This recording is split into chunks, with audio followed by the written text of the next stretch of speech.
ಜಾಗತೀಕರಣ ಪರ್ಯಾಯ ಸಾಧ್ಯತೆಗಳು ಸಿ ಮುರಾರಿ ಬಲ್ಲಾಳ ಅವರು ಬರೆದಿರ್ತಕ್ಕಂಥ ಒಂದು ಲೇಖನ. ಈ ಲೇಖನ ಮುಖ್ಯವಾಗಿ ಮಾತಾಡ್ತಾ ಇರ್ತಕ್ಕಂಥದ್ದು ಯಾವುದದ್ದು ಅಂತ ಹೇಳಿದ್ರೆ ಜಾಗತೀಕರಣ ಅನ್ನೋದ್ರ ಬಗ್ಗೆ ಮಾತಾಡುತ್ತೆ.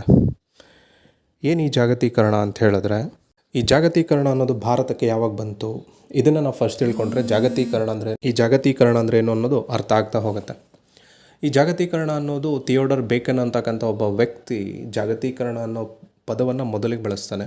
ಅದಾದಮೇಲೆ ಭಾರತಕ್ಕೆ ಜಾಗತೀಕರಣ ಅನ್ನೋದು ಯಾವಾಗ ಗೊತ್ತಾಗತ್ತೆ, 1991ರಲ್ಲಿ PV ನರಸಿಂಹರಾವ್ ಗೌರ್ಮೆಂಟಲ್ಲಿ ಡಾಕ್ಟರ್ ಮನಮೋಹನ್ ಸಿಂಗ್ ಹಣಕಾಸು ಮಂತ್ರಿಯಾಗಿರ್ತಾರೆ. 1991ರಲ್ಲಿ ಅವರು ಬಜೆಟ್ ಮಂಡಿಸ್ಬೇಕಾದ್ರೆ ಆ ಬಜೆಟ್ನ ಒಳಗಡೆ LPG ಅನ್ನೋ ಒಂದು ಅಂಶವನ್ನು ತೆಗೆದುಕೊಂಡ್ಬರ್ತಾರೆ. LPG ಅಂತ ಹೇಳಿದ್ರೆ ಎಲ್ ಅಂತ ಹೇಳಿದ್ರೆ ಲಿಬ್ರಲೈಸೇಷನ್, P ಅಂದರೆ ಪ್ರೈವೇಟೈಸೇಷನ್, G ಅಂದರೆ ಗ್ಲೋಬಲೈಸೇಷನ್. ಆ ಗ್ಲೋಬಲೈಸೇಷನ್ 1991 ಭಾರತದಲ್ಲಿ ಕಾಣ್ತಾ ಬಂತು. 1991ರಲ್ಲಿ ಜಾಗತೀಕರಣವನ್ನು ನಾವು ನೋಡಬೇಕಾದಾಗ ತುಂಬ ಅದ್ಭುತವಾಗಿ ಬಂದಿದೆ. ಸೊ ಇದ್ರ ಮೂಲಕವಾಗಿ ನಮ್ಮ ದೇಶ ಅಭಿವೃದ್ಧಿ ಆಗಿಬಿಡುತ್ತೆ ಅಥವಾ ಇಲ್ಲಿರ್ತಕ್ಕಂಥವ್ರೆಲ್ಲರೂ ಕೂಡ ಅಭಿವೃದ್ಧಿಯನ್ನು ಹೊಂದ್ಬಿಡ್ತಾರೆ ಅಂತ ಹೇಳಿ ನಾವು ಯೋಚನೆ ಮಾಡ್ತಾ ಇದ್ವಿ. ಆದರೆ ಜಾಗತೀಕರಣ ಬಂದ ನಂತರ ಭಾರತದ ಭವಿಷ್ಯ ಒಂದು ರೀತಿ ಇಡೀ ಪ್ರಪಂಚಕ್ಕೆ ಮುಕ್ತವಾಗಿ ಓಪನ್ ಆದರೂ ಕೂಡ ಕೆಲವು ಹಂತಗಳಲ್ಲಿ ಮತ್ತು ಕೆಲವು ಅಂಶಗಳಲ್ಲಿ ಅಥವಾ ಕೆಲವು ಅನ್ನೋದಕ್ಕಿಂತ ಮೋರ್ ದೆನ್ 90% ಇವತ್ತೇನಾಗ್ತಿದೆ, ಜಾಗತೀಕರಣದ ಮೂಲಕವಾಗಿ ನಮ್ಮ ದಾಸ್ಯಕ್ಕೆ ನಾವೇ ಹೋಗೋ ಒಂದು ಪರಿಸ್ಥಿತಿಯನ್ನು ನಾವು ನೋಡ್ತಾ ಹೋಗ್ತಿದ್ದೀವಿ. ಅದೇ ರೀತಿಯಾಗಿ ನಮ್ಮ ನಡುವೆ ಏನೇನು ಉಂಟಾಗ್ತಾ ಇದೆ ಅನ್ನೋದನ್ನು ತೋರಿಸ್ಕೊಡ್ತಾ ಇರ್ತಕ್ಕಂಥದ್ದೇ ಜಾಗತೀಕರಣ ಪರ್ಯಾಯ ಸಾಧ್ಯತೆಗಳು ಅನ್ನುವಂಥ ಪಾಠ. ಬ್ರಿಟಿಷರು ಭಾರತಕ್ಕೆ ಬಂದಾಗ ನಾವು ಅದನ್ನು ವಸಾಹತೀಕರಣ ಅಂಥೇಳಿ ಕರೆದ್ವಿ. ಸೊ ವಸಾಹತು ಅಂತ ಹೇಳಿದ್ರೆ ಬೇರೆ ದೇಶದವರು ಇನ್ನೊಂದು ದೇಶದ ಮೇಲೆ ಆಕ್ರಮಣ ಮಾಡಿ ತನ್ನದೆಲ್ಲವನ್ನು ಅಲ್ಲಿ ಸೃಷ್ಟಿ ಮಾಡುವಂಥದ್ದನ್ನು ವಸಾಹತೀಕರಣ ಅಂತ ಹೇಳಿ ಕರಿತೀವಿ. ಆ ವಸಾಹತೀಕರಣದ ಮುಂದುವರೆದ ರೂಪವಾಗಿ ನಾವು ಜಾಗತೀಕರಣವನ್ನು ನೋಡ್ತಾ ಇದ್ದೀವಿ. 4-5 ಶತಮಾನಗಳ ಆಲ್ಮೋಸ್ಟ್ 400-500 ವರ್ಷಗಳ ಇತಿಹಾಸ ಈ ವಸಾಹತೀಕರಣದಿಂದ ಅದು ಜಾಗತೀಕರಣವಾಗಿ ಬದಲಾಗಿರ್ತಕ್ಕಂತಹ ರೂಪದಲ್ಲಿ ಕಾಣ್ತಾ ಹೋಗ್ತಿದ್ದೇವೆ. ಅದ್ರ ಜೊತೆಗೆ ಈ ಜಾಗತೀಕರಣವನ್ನು ನಾವು ಎಂತ ಹೆಚ್ಚಾಗಿ ಬಳಸ್ಕೊಳ್ತಾ ಹೋಗ್ತಿದ್ದೀವಿ. ಬಳಸ್ಕೊಳ್ಳೋದ್ರ ಮೂಲಕವಾಗಿ ಇದರ ಮೂಲಕವಾಗಿ ನಮ್ಮ ಫ್ಯೂಚರ್ ಅಥವಾ ಭವಿಷ್ಯದ ಭದ್ರತೆ ಅಂತ ನಾವೇನು ಕರಿತೀವಲ್ವ, ಆ ಭದ್ರತೆಯಲ್ಲಿ ನಾವು ರಕ್ಷಣೆಯನ್ನು ಒದಗಿಸುತ್ತಾ ಇಲ್ವಾ ಅಂತ ಯೋಚನೆ ಮಾಡ್ತಾ ಇರಬೇಕಾದಾಗ ಆ ಭವಿಷ್ಯತೆಯ ಒಳಗಡೆ ಕೊಳ್ಳುಬಾಕತನವನ್ನು ಕೂಡ ಇದು ನಮಗೆ ಸೃಷ್ಟಿ ಮಾಡ್ತಾ ಹೋಗ್ತಾ ಇದೆ. ಇದ್ರ ಮೂಲಕವಾಗಿ ನಾವು ಎಲ್ಲವೂ ಕೂಡ ನಂದೇ ಆಗಬೇಕು, ಬೇರೆಯವ್ರಿಗೆ ಏನೂ ಸಿಗಬಾರ್ದು ಅನ್ನೋ ರೀತಿಯಲ್ಲೇ ಈ ಕೊಳ್ಳುಬಾಕತನ ನನ್ನ ಮನಸ್ಥಿತಿಯನ್ನು ಬದಲಾಯಿಸ್ತಾ ಹೋಗುತ್ತೆ.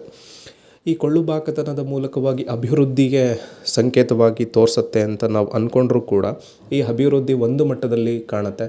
ಆದರೆ ದುರ್ಬಲ ವರ್ಗದವರನ್ನು ಅದು ಅಭಿವೃದ್ಧಿಯ ಮಾಡೋದಕ್ಕಿಂತ ಮುಖ್ಯವಾಗಿ ಮತ್ತೆ ದುರ್ಬಲತೆಗೆ ಮತ್ತು ಅಸಮಾನತೆಗೆ ತಳ್ತಾನೆ ಹೋಗ್ತಾ ಇರ್ತದೆ.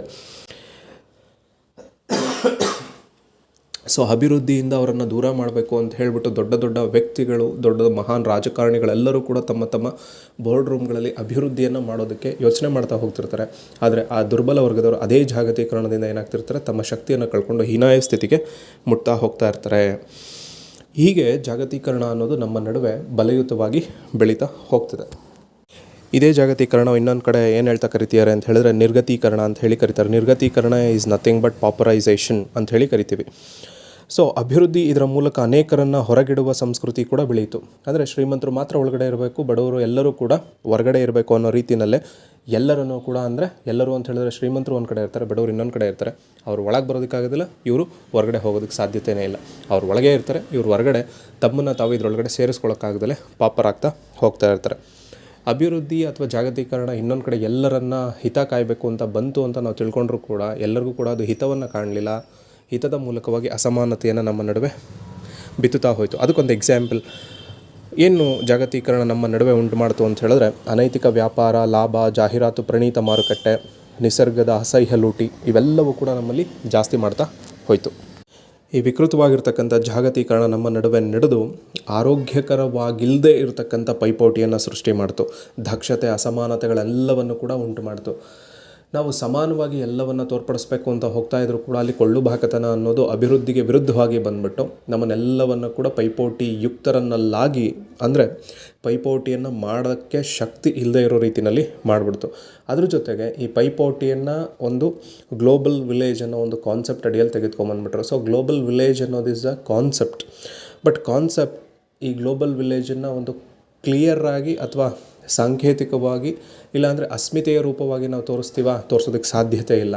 ಸೊ ಈ ಗ್ಲೋಬಲ್ ವಿಲೇಜಲ್ಲಿ ಶ್ರೀಮಂತ ಅಥವಾ ಗೌಡ ಅವನೇನಾಗಿರ್ತಾನೆ ಅಂದರೆ ಬೆಳೀತಾ ಹೋಗ್ತಿರ್ತಾನೆ, ಅಲ್ಲಿರ್ತಕ್ಕಂಥ ಶೋಷಿತ ಮತ್ತು ಶೋಷಣೆಗೆ ಒಳಗಾಗ್ತಾನೆ ಇರ್ತಾನೆ. ಅದ್ರ ಜೊತೆಗೆ ಈ ಜಾಗತೀಕರಣ ಮತ್ತು ಅಭಿವೃದ್ಧಿ ಅನ್ನೋದು ಕೈಗಾರೀಕರಣದ ಮುಖ್ಯವಾಗಿರ್ತಕ್ಕಂಥ ಒಂದು ಅಂಶ, ಮತ್ತು ಕೈಗಾರೀಕರಣವನ್ನು ಹೆಚ್ಚು ಬೆಳೆಸಬೇಕು ಅಂತ ಯೋಚನೆ ಮಾಡ್ತಾ ಹೋಗ್ತಿದ್ವಿ. ಕೈಗಾರಿಕೆಯನ್ನು ಬೆಳೆಸ್ತಾ ನಾವು ಇಲ್ಲಿವರೆಗೂ ಕೂಡ ನಂಬ್ಕೊಂಬಂದಿರತಕ್ಕಂಥ ಕೃಷಿ ಏನಾಗಬೇಕು, ಬೇಸಾಯವನ್ನೇ ನಂಬ್ಕೊಂಬಂದಿರತಕ್ಕಂಥ ಕೃಷಿಕ ಏನಾಗಬೇಕು, ಅವನು ತಮ್ಮ ಎಲ್ಲ ಕೃಷಿಯ ಮೂಲವಾಗಿರ್ತಕ್ಕಂಥ ಕಸುಬುಗಳೆಲ್ಲವನ್ನು ಕೂಡ ಅವನು ಮರ್ತ್ಕೊಂಬಂದ ಮೇಲೆ ಕೈಗಾರಿಕೆ ಅನ್ನೋದು ಮರೆಯಾಗೋಯ್ತು, ಆ ಕೃಷಿ ಅನ್ನೋದು ಕೂಡ ಮರೆಯಾಗೋಯ್ತು. ಈ ಕೈಗಾರಿಕೆ ಅನ್ನೋ ಒಂದು ಜಾಗಕ್ಕೆ ಬದಲಾಗಿ ಐಸ್ ಅನ್ನೋ ಒಂದು ಕಾನ್ಸೆಪ್ಟನ್ನು ತೆಗೆದುಕೊಂಡು ಬರ್ತಾ ಇದ್ದೀವಿ. ಏನು ಐಸ್ ಅಂತ ಹೇಳಿದ್ರೆ, I refers to information, C refers to communication, E refers to ಮನೋರಂಜನೆ. ಕನ್ನಡದಲ್ಲಿ ಐ ಮಾಹಿತಿ, ಆಮೇಲೆ ಸಂವಹನ, ಮನೋರಂಜನೆಗಳು. ಸೊ ಈ ಮೂರು ಇವತ್ತಿನ ಸಂದರ್ಭದಲ್ಲಿ ಕೈಗಾರಿಕೆಯನ್ನು ಮುನ್ನಡೆಸೋದ್ರ ಜೊತೆಗೆ ಒಂದು ಬಂಡವಾಳವಾಗಿಯೂ ಕೂಡ ನಮ್ಮ ನಡುವೆ ನಿಂತ್ಕೊಂಡಿದೆ. ಈ ಬಂಡವಾಳವನ್ನು ಇದರಲ್ಲಿ ಯಾಕೆ ಕೊಡಬೇಕು? ಸೊ ನಾವು ಆರ್ಥಿಕತೆಯನ್ನು ಯೋಚನೆ ಮಾಡಬೇಕಾದಾಗ ಗ್ಲೋಬಲ್ GDPಯಲ್ಲಿ ಅಥವಾ ಇಂಡಿಯನ್ GDPಯಲ್ಲಿ 3 ವಲಯಗಳನ್ನು ನೋಡ್ತೀವಿ. ಒಂದು ಪ್ರಾಥಮಿಕ ವಲಯ, ಸೆಕೆಂಡರಿ ವಲಯ ಮತ್ತು ಟರ್ಷಿಯರಿ, ದ್ವಿತೀಯ ವಲಯ, ತೃತೀಯ ವಲಯ ಅಂಥೇಳಿ. ಈ ತೃತೀಯ ವಲಯದಲ್ಲೇ ಈ ಐಸ್ ಅನ್ನೋ ಒಂದು ಕಾನ್ಸೆಪ್ಟನ್ನು ನಾವು ನೋಡ್ತೀವಿ. ಯಾಕೆಂದರೆ ಸರ್ವಿಸ್ ಸೆಕ್ಟಾರಲ್ಲಿ ಬರ್ತಕ್ಕಂಥದ್ದೆಲ್ಲವೂ ಕೂಡ ಸೇವೆಗಳನ್ನು ಇನ್ನೊಬ್ಬನಿಗೆ ಒದಗಿಸ್ಕೊಡ್ತಕ್ಕಂಥದ್ದನ್ನೇ ತೃತೀಯ ವಲಯ ಅಂತ ಹೇಳಿ ಕರಿತೀವಲ್ವಾ. ಈ ಮನೋರಂಜನೆಯನ್ನು ಕೂಡ ನಾವು ಸೇವಾ ವಲಯದಲ್ಲಿ ನೋಡ್ತೀವಿ, ಮಾಹಿತಿಯನ್ನು ಮತ್ತು ಸಂಪರ್ಕವನ್ನು ಕೂಡ ನಾವು ತೃತೀಯ ವಲಯದಲ್ಲೇ ನೋಡ್ತೀವಿ. ಸೊ ಇವತ್ತು ಇದು ಬಂಡವಾಳವಾಗಿದೆ, ಅಥವಾ ಜಗತ್ತಿನಾದ್ಯಂತ ಅಭಿವೃದ್ಧಿ ಹೊಂದಿರತಕ್ಕಂಥ ದೇಶಗಳು ಇವು ತನ್ನ ದೇಶದಲ್ಲಿ ಕೈಗಾರಿಕೆಯನ್ನು ಬಳಸ್ಕೊಂಡು ಇದನ್ನು ಬೆಳೆಸ್ಕೊಳ್ಳೋದ್ರ ಮೂಲಕವಾಗಿ ಅನಭಿವೃದ್ಧ ದೇಶಗಳಿಗೆ ಇದನ್ನೇನು ಮಾಡ್ತಿದೆ, ಇನ್ವೆಸ್ಟ್ಮೆಂಟ್ ರೂಪದಲ್ಲಿ ತಳ್ತಾ ಇದೆ. ಸೊ ತಳ್ಳೋದ್ರ ಮೂಲಕವಾಗಿ ಏನಾಗ್ತಾ ಇದೆ, ಇಲ್ಲಿರ್ತಕ್ಕಂಥವರು ತಮ್ಮ ಹಿತದೃಷ್ಟಿಗೆ ಅಥವಾ ತಮ್ಮ ಹಿತಾಸಕ್ತಿಗೆ ಧಕ್ಕೆಯನ್ನು ತೆಗೆದುಕೊಳ್ತಾ ಇದ್ದಾವೆ. ಅದ್ರ ಮೂಲಕವಾಗಿ ಏನಾಗ್ತಿದೆ, ಕಾರ್ಮಿಕ ಸಂಘಟನೆಗಳನ್ನು ಕೂಡ ನಾವು ಈ ವಲಯದಲ್ಲಿ ಗುರುತಿಸ್ಕೊಳ್ತೀವಿ. ಆ ಕಾರ್ಮಿಕ ಸಂಘಟನೆಗಳು ಕೂಡ ತಮ್ಮನ್ನು ಛಿದ್ರಗೊಳಿಸ್ಕೊಳ್ಳೋ ರೀತಿಯಲ್ಲಿ ಮಾಡ್ತಾ ಹೋಗ್ತಾ ಇದೆ. ಈ ಅಭಿವೃದ್ಧಿ ದೇಶಗಳ ಇನ್ನೊಂದು ಮಾದರಿ ಯಾವುದು ಅಂತ ಹೇಳಿದ್ರೆ ಜಾಗತಿಕ ಹಣಕಾಸು ಸಂಸ್ಥೆ ಅಥವಾ IMF ಅಂತೇಳಿ ಕರಿತೀವಲ್ವಾ. ಆ IMF ಇದು ಕೂಡ ಅಸಮಾನತೆಯನ್ನು ಉಂಟು ಮಾಡ್ತಾ ಹೋಗುತ್ತೆ. ಅಭಿವೃದ್ಧಿ ಹೊಂದಿರತಕ್ಕಂಥ ದೇಶಗಳಿಗೆ ಒಂದು ರೀತಿಯಾಗಿರ್ತಕ್ಕಂಥ ಸಾಲ ಸೌಲಭ್ಯವನ್ನು ಕೊಡುತ್ತೆ, ಅನಭಿವೃದ್ಧ ದೇಶಗಳಿಗೆ ಕೂಡ ಒಂದು ರೀತಿಯಾಗಿರ್ತಕ್ಕಂಥ ಸಾಲ ಸೌಲಭ್ಯಗಳನ್ನು ಕೊಡುತ್ತೆ. ಆದರೆ ಈ ಸಾಲ ಸೌಲಭ್ಯಗಳನ್ನು ನಮಗೆ ಬೇಕಾದಾಗೆ ನಾವು ಉಪಯೋಗಿಸ್ಕೊಳ್ಳೋದಕ್ಕೆ ಅದು ಬಿಡೋದಿಲ್ಲ. ಅದು ಹೇಗೆ ಹೇಳುತ್ತೋ ಅದ್ರ ಪ್ರಕಾರವಾಗಿ ನಾವು ಉಪಯೋಗಿಸ್ಕೋಬೇಕು ಅಂತ ಹೇಳ್ತಾ, ಅಂದರೆ ಇಲ್ಲಿ ನಮ್ಮ ಸ್ವಾತಂತ್ರ್ಯಕ್ಕೆ ಒಂದು ಧಕ್ಕೆ ಅಥವಾ ನಾವು ಒಂದು ಸ್ವಾಭಿಮಾನಕ್ಕೆ ಧಕ್ಕೆಯನ್ನು ಕೂಡ ತರ್ತಕ್ಕಂಥ ಒಂದು ರೀತಿ ಈ ಜಾಗತೀಕರಣದ ಮೂಲಕವಾಗಿ ನಮಗೆ ತೋರ್ಪಡಿಸ್ತಾ ಹೋಗುತ್ತೆ.